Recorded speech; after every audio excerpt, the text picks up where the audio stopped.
Recording studio Bihar Sharif. अगे चढ़ते फागुना में दिलवा धक धक करई गे छौड़ा डालई पचा पच। चढ़ते फागुना में दिलवा धक धक करई गे छौड़ा डालई पचा पच। लहंगा लस लस करई गे छौड़ा डालई पचा पच। लहंगा लस लस करई गे छौड़ा डालई पचा पच।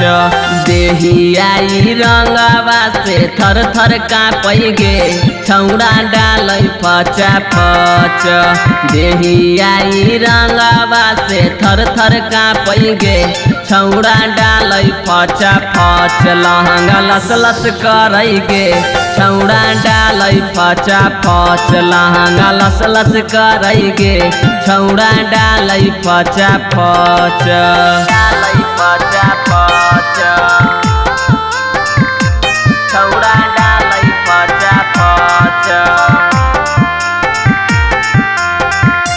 लहंगा लस लस करई गे छौड़ा डालई पचा पच।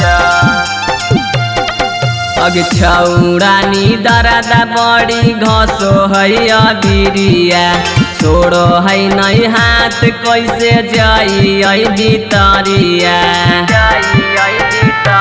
हेगे छौड़ा नी दरदा बड़ी घसो है अबिरिया छोड़ो है नहीं हाथ कैसे जाई भितरिया।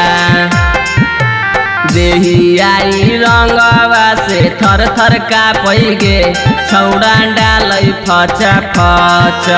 देहियाई रंगवा से थर थर कांपई गे छौड़ा डालई पचा पच। लहंगा लस लस करई गे छौड़ा डालई पचा पच। लहंगा लस लस करई गे छौड़ा डालई पचा पच। डालई पचा पच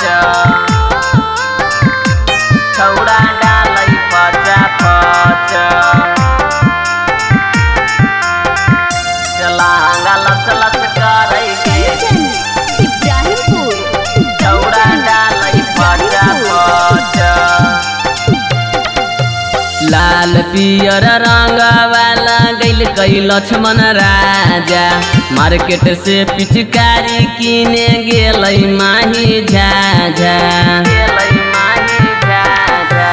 गतरे गतर रंग लागल कई गणेश राजा डब वाला साबुन से होबो है नहीं साफा। झूठो के ई रंगवा विकास बार बार डालई गे दहिया करई थर थर।